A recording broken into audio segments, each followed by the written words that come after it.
The snow was falling hard when 8-year-old Lily stumbled upon the old barn at the edge of town. She wasn't supposed to be there, but something inside made her stop.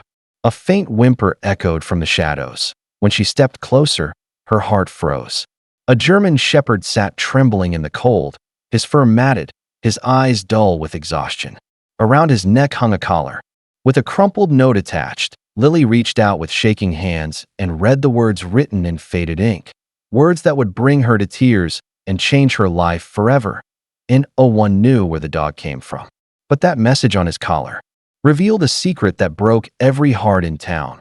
The wind howled through the trees as snowflakes danced across the empty field. 8-year-old Lily trudged through the thick snow, her red coat bright against the white world around her. She was on her way home from visiting her grandmother when she noticed something strange. Faint paw prints leading toward an old wooden barn. Curiosity tugged at her heart.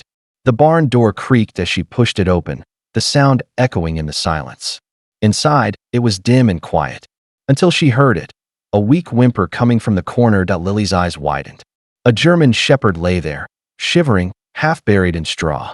His fur was dirty, his eyes full of sadness and exhaustion. Around his neck hung a worn leather collar, and tied to it, a folded, snow-dampened note. Her hands trembled as she untied it, unfolding the fragile paper. The writing was shaky, barely legible, but the words made her breath catch. Please take care of him. He saved my life, but I can't protect him anymore. Lily pressed the note to her chest. Tears welled in her eyes. Whatever this dog had been through, one thing was clear: he wasn't just lost. He was left behind with love. Lily ran all the way home, the snow biting at her cheeks. She burst through the door, clutching the note. "Mom, you have to help him," she cried. Her mother, startled, knelt beside her. "Who, sweetheart?" "The dog," Lily said, panting. "He's in the old barn, and someone left this." She handed over the damp paper. Her mother's expression changed as she read the trembling words. "Please take care of him. He saved my life, but I can't protect him anymore." Without hesitation, they bundled into the car and drove back through the storm. The dog was still there, too weak to move. Lily's mother called the local animal rescue, and within minutes, Officer Mark Jensen arrived. Mark knelt beside the trembling German shepherd, running his hand gently over the collar. "He's trained," Mark murmured. "This isn't a stray." He looked up at Lily. "He's a police K9, or he was."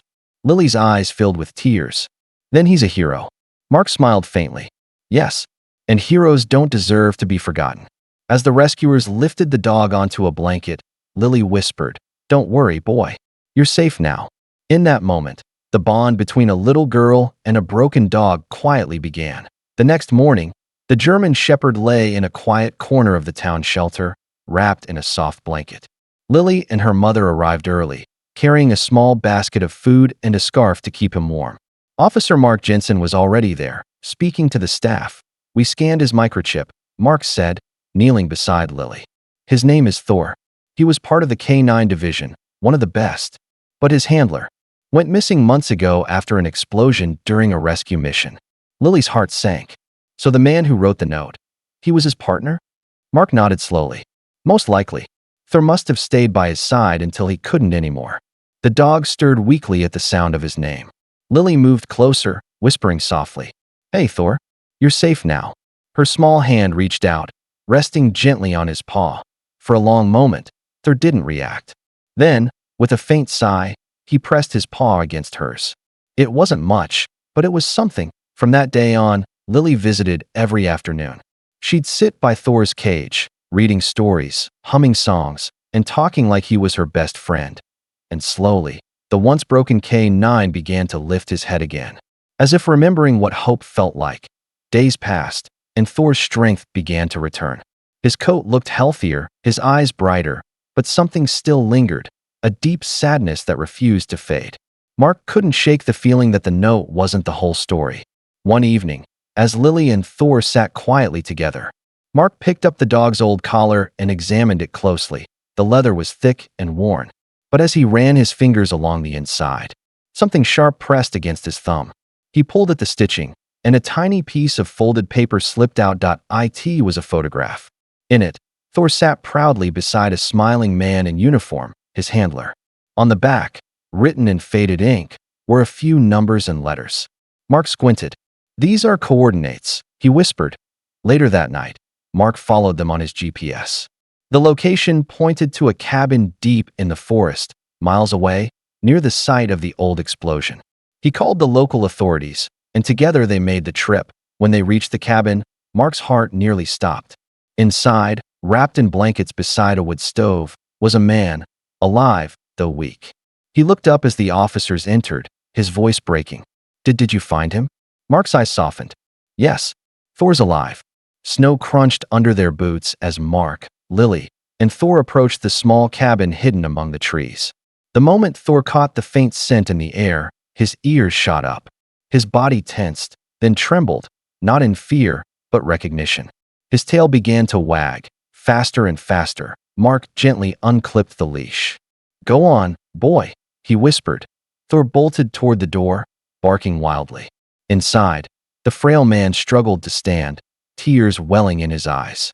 The door swung open, and Thor leapt forward, letting out a sound no one had ever heard from him before. Half cry, half joy. The man dropped to his knees, wrapping his arms around the dog's neck. "You came back. You found me," he whispered through tears. Lily stood frozen, her eyes glistening.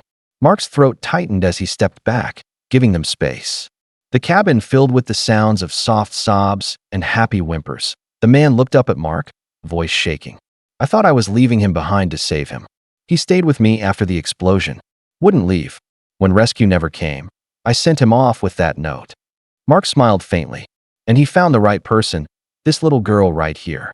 Lily smiled shyly as Thor turned toward her, tail wagging proudly, as if to say, "We did it." That night, the town learned what true loyalty really meant. Weeks later, the cabin had turned into a home filled with laughter again. The officer, now walking with a cane, spent his days sitting on the porch, Thor resting faithfully at his feet, while Lily visited every weekend with her mother. Reporters came. Neighbors stopped by, but nothing mattered more than the quiet moments. The little girl reading stories, the hero dog listening, and the man smiling again. One afternoon, Lily looked up at the officer and asked softly, "Was he really abandoned?" He smiled, shaking his head. "No, sweetheart. He was waiting for someone kind enough to find him." As the sun dipped below the trees, Thor lifted his head and rested it on Lily's lap, proof that love, once lost, can always find its way home.